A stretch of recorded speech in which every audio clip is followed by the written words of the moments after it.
What's up, everybody? Richard Jarrett Cosmic Wonder jumping on, giving everybody the big what's up. Hope everybody out there is doing amazing. If you're not, get at me. Amazing things are going on each and every day, especially if you have the ability to wake up this morning and I think your lucky stars making it through another night, especially if you're living in the comfort of a roof over your head, running water, all that good stuff, lights. And for those that don't, stay strong. Got a lot of people working on getting awesome stuff to you, and that's what time we're living in. We're living in a time where groups of people and the masses are waking up to the oneness and realizing some of the atrocious living areas that have been neglected. And now that we're aware of these things, we're doing amazing things, getting things to these people that need it.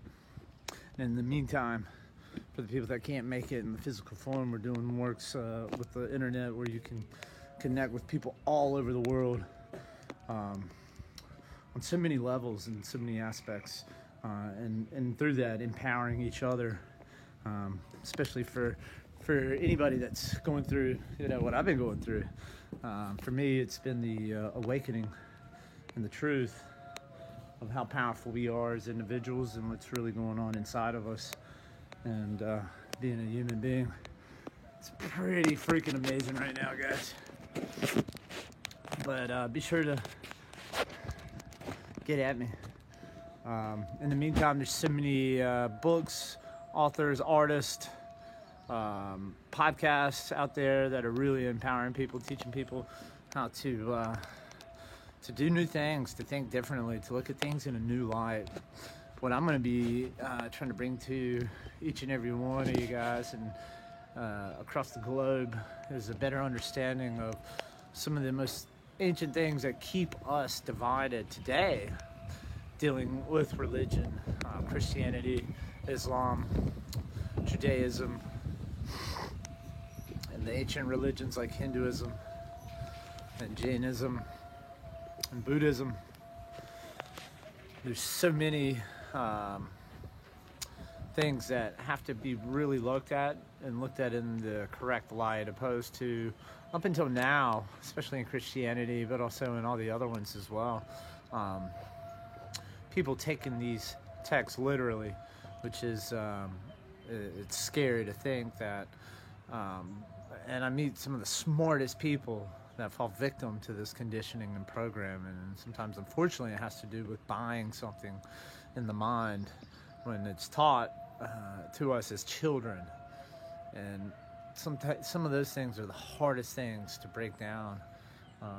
But now we're in the age and the time, and now with the advancements in technologies and science, being able to really understand the functioning of the brain and all the other parts of the body and the connection to it, to the universe, we can go back and look at these texts and realize that the writers were thousands of years ahead of their time, and they were, if not millions, who knows, because there's a lot of things that we're still yet to lay out on the table. But to me, a lot of this knowledge has been sucked out intentionally by perverters and those powerful institutions that benefited from the suppression of this very knowledge. And that's the synchronicity of all the mythological stories dealing with saviors and heroes and gods and communicating to humans what to do, what not to do. And when you start doing that in the literal sense, it gets insane. So I suggest anybody that follows those texts literally to go back and really take a look. And it's easy to start by just underlying numbers. Start from the beginning and go all the way through the end and underline all the numbers. And then go back and underline all the animalistic figures that are being portrayed. And then some of the atrocious acts, like sacrificing and raping and just total mayhem and murder, through wars and destruction, through natural disasters caused by the God that's very angry or jealous.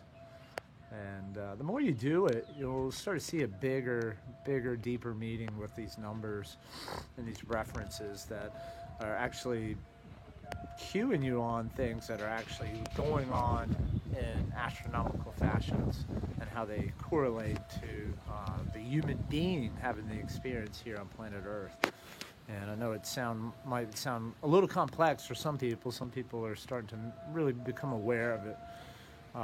So it's awesome, guys. For me, it's really being borne in mind that these riders, whomever they were initiated into the mystery schools, and they had access to, not whether it was within themselves tapping into the DMT that's excreted through the pineal gland, but having access to psychoactive substances and pharmacological mushrooms and other ways of find psychedelics, which are amazing. Right now there's a really good show on Hulu. If you get on there, check out Hamilton's Pharmacopoeia. You can get him on YouTube. He was doing it before he got a show, but it's a beautiful show, and it's a wonderful thing. It's amazing that some of these things are actually were able to get out there and air to masses of people. You won't see it on your local station, but you know, the beautiful thing of the sharing of information today. But Hamilton's Pharmacopoeia does a good extensive study on all these psychoactive substances that are used in ancient cultures, and then how they've been ridiculously outlawed by the own governments, and so many families have been torn apart and destroyed, murdered in various governments. Kratom, for example, in Thailand.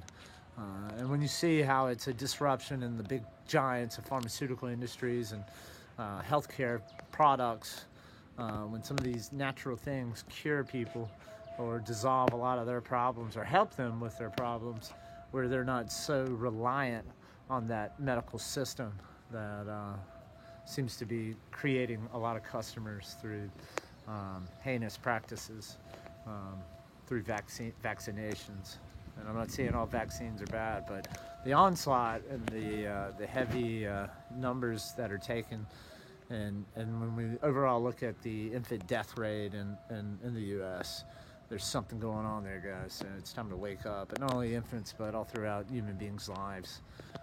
So it's been an attack on the human being by these movers and shakers, going back to the Rockefellers and creating their big think tanks that, you know, they're in bed with each other. The Vatican's in there, you know, the royal families. That's why they portray them as celebrities on our local media, which we all know the truth behind the media.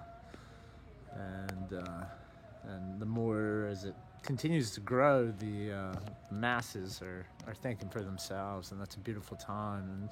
And it coincides with a lot of the ancient religions talking about the Kali Yuga, ascending out of the Kali Yuga and back into the golden ages again, where, you know, we can be harmonious again with our brothers and sisters from all races, creeds, colors, because we're all, like I said, realizing the oneness that's dwelling within the flesh.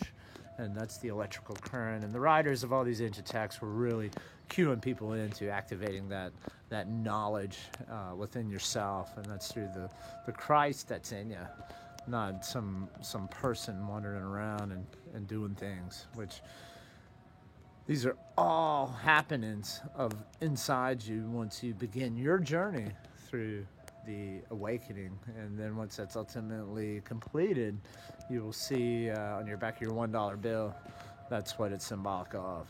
And when that is closed, the eye, all-seeing eye, you have the pine cone. And you can find the pine cone all over the globe. If you go to the Vatican, the biggest statue of the Vatican is a giant pine cone, which to me, they're the hijackers and the perverters of this very empowering knowledge that would have been a big threat to their institution when they were setting up the banking side of things, and total control of people, being the vicar and middlemen between God and its people. But what's even more atrocious is the amount of money that these clowns sit on, and then the vaults that contain so many untouched scrolls that to me were stolen from the burnings and lootings of the ancient libraries that contain some of this knowledge that I'm telling you about, but also some of the knowledge into how some of these mysterious sites on the planet with the megalithic stones and dolmens were moved around and cut, and how they were able to do those things. I think that's in there too, and a lot of the energy, the dealing with the light and the energy, and being able to for the individual cultivate the power within them to mend those at will. So that's what kind of stuff I'm on, guys. Get at me. Team up. If not, get out there, shed your own light, testify to the truth of what's dwelling within you, and connect with one another. And as that continues on, you'll see there's old institutions, all those old systems that were really shackles on the mind. Hence the government. The word government means mind control. So they've known the power of the individual for a long time, and to keep masses of people in fear is a priority on the big scheme of things, especially at those big think tanks that those royal institutions, those powerful movers and shakers, form to guide this globalization in their favor. Unfortunately, what's disrupting all that is that the individual, will never be completely shackled down. Eventually, humanity will rise up, and that's what you're seeing. And then with the technologies and knowledge that might reverse a lot of the pollution that was caused by the suppression by the Rockefellers, dealing with the hemp and CBD and the pharmaceutical industry, but also the industrial. It's beautiful, guys, and it's a thing to rejoice about, and get out there and spread the word and work hard together and build that world. So if you do get born again and you have to incarnate, if you didn't get it right this go round, on your next go round, you're going to land in a place where you're able to complete your journey and really awaken, instead of being born in a war-torn area and being ripped from your body because of a lot of greedy men. Anyway, one love, guys. I'll be back at you.